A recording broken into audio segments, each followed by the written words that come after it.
Welcome back mga kaaldab. Ito na naman po ang inyong lingkod, si Mr. Destiny. At magbibigay po tayo ng pinakamagandang update po ngayon sa social media. Ito yung pinaka-latest na pinag-uusapan. Bukod po sa video na binato po sa atin, di po ba? Yung sa video po mga kaaldab na sinasabing meron daw pong kilig moments na pinasa naman po kay Mr. Destiny. Ito, Mr. Destiny, ebidensya at resibo na patunay na meron daw kilig moments kina Catherine at Alden Richards. Mas marami pa raw po ang nakakakilig na hindi daw po tinamaan ng camera. Yun daw po sample lang. Kaya sabi ko nga po sa inyo, alam ko updated naman po kayo. Alam ko yung mga Katden fans, alam naman po yung buong story at buong kwento. Kasi simula pa lang po makikita nyo na yung mga naganap at nangyari na wala naman po talagang kilig moments. Kasi isa po tayo sa nag-upload Isa po ako sa nagbibigay ng ganap. Di po ba? Wala naman po tayong nakita. At yung mga video na, ang mga picture na kumakalat na magkasama po sila, Canada kuha po yun.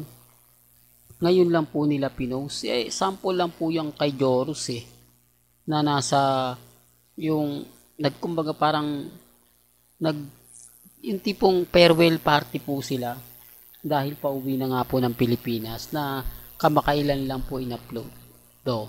Doon pa lang may mali na Doon pa lang masasabi nyo na oo nga Mr. Destiny kasi halata naman na kumbaga matagal na yon. Halata naman na kumbaga kakaiba yon.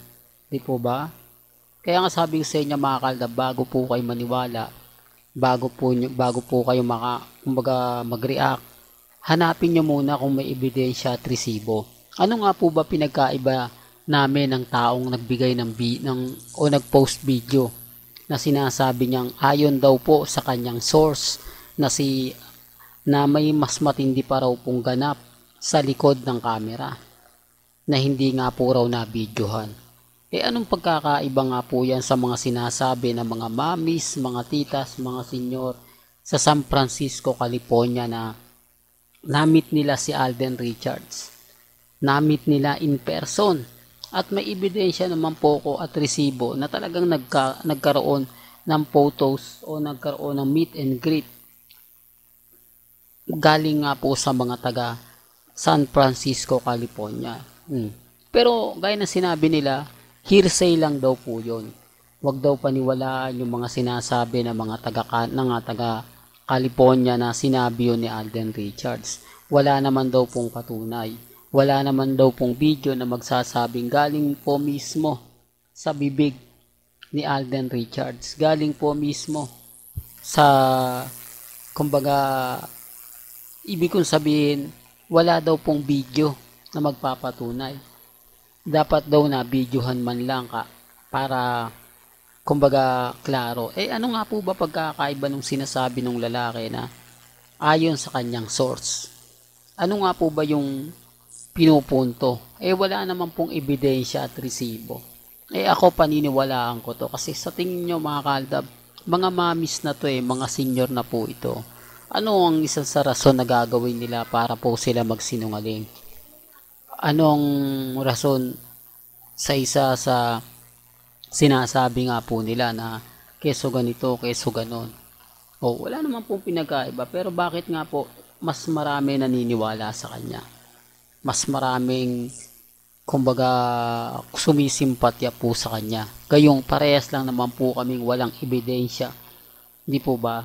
Ang ibig kong sabihin, ganon din naman po yung pinupunto ko na kumbaga pinapaliwanag. Di po ba? Real talk to mga kaaldab na kumbaga kumukuha lang po kami sa mga source. Source din po nagsasabi sa amin kung sino nga po ba talaga yung paniniwalaan o kung sino nga po ba yung nagsasabi ng ganito at nagsasabi ng ganyan. Kaya nga po ko kampante lang Di po ba? Lalo na nga po sa mga kumakalat ngayon sa Instagram, sa Twitter at sa Facebook. Real talk mga kaalda, pero okay lang. Punta na tayo dito sa ating pinaka main topic. Ito na naman po ang isa sa matinding ebidensya at resibo na no-show na naman po si Mrs. daw niya. Ito lagi kong sinasabi at pinapaliwanag kung sa kamara nga po, sa sona nga po ng Pangulo, no-show si Mengay, dito pa po kaya, di po ba, namigay ng relief goods nung bagyong Karina. Ngayong bagyong Enteng, wala pa rin. Kaya nga sabi ko sa inyo, may mga bagay-bagay po na mapapaisip po kayo. Bakit nga po ba pagdating sa mga bagay-bagay na pagsama kay Congressman, hindi ginagawa ni May? Real talk, hindi po ginagawa ni Mengay. Kaya lang syempre maraming bumabatikos sa kay Mr. Destiny. Sinasabi nga po nila na, nako, masyado namang pabibo tong channel na to.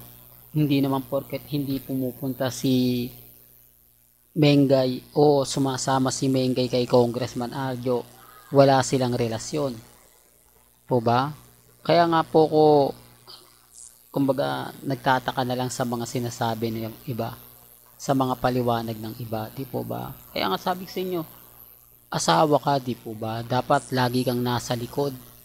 Lalo na po at tumatanggap ng napakaraming award si Congressman Arjo, at kailangan niya ng publicity dahil nga po isa po siyang kongresista, pero hindi nga po sinasamahan. Wala nga pong samahan na nangyayari. Kaya nga pag ako nagbibigay ng update, sinisiraan ko lang daw po yung dalawa. Puro daw po ako. Hindi po, kumbaga ako dito pinapaliwanag ko lang, binibigyan ko lang po kayo ng impormasyon na kakaiba, hindi po ba? Ang ibig kong sabihin, una sa lahat, yung magkakaroon ng anak. Pangalawa, dito na. Ang dami mga ebidensya at resibo po na magpapatunay na wala po talagang relasyon si Mengay at si Congressman. Kasi never po itong sinamahan. Never po itong, ulitin ko lang po ulit mga kaaldab, for the record lang po. Una sa SONA, pangalawa sa bagyong Karina, pangatlo dito na po, at syempre sa bagyong Enteng. Common sense na lang po sa mga hindi nakakakuha ng sinasabi ko. Sa mga hindi po nakakaintindi, nire-respeto ko po kayo at ginagalang. Pero dito lang po mga kaaldab, patunay lang po na dapat po laging nasa likod. Hindi po ba? Laging kailangan ipinagmamalaki mo yung karangalan ng asawa mo. Pinagmamalaki mo lahat-lahat. Di po ba? Pero taliwas po kasi.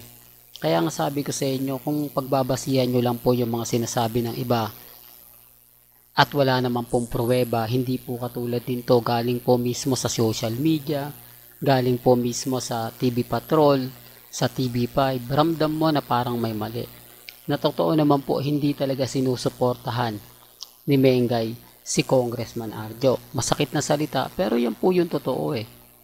Masakit pero di po ba? Ramdam nyo kung sino nga po ba talaga yung nagsasabi ng totoo at yung nagsasabi lang ng fake news. Gaya nga po ng sinasabi ko dito po sa channel ni Mr. Destiny, wala pong pilitan. Hanggang dito na lang po ang ating latest updates. Kaya kung gusto nyo pa po ng pinaka-latest at sariwang update, abay tumutok lang po kayo dito po sa channel ni Mr. Destiny para updated po kayo sa mga latest at sa mga bagong video po na ilalabas po natin maya-maya lang. Kaya kung bago ka lang sa channel na to at isa kang true-blooded Aldab Nation na nagmamahal kina Mengay at Isoy, tama po ang channel na pinuntahan mo, kaya consider na po kitang bagong subscriber. At huwag mo kalimutang i-share ang mga video po natin sa mga mami, sa mga titas, at sa mga senyor. Hanggang sa muli, salamat po sa panonood at pakikinig.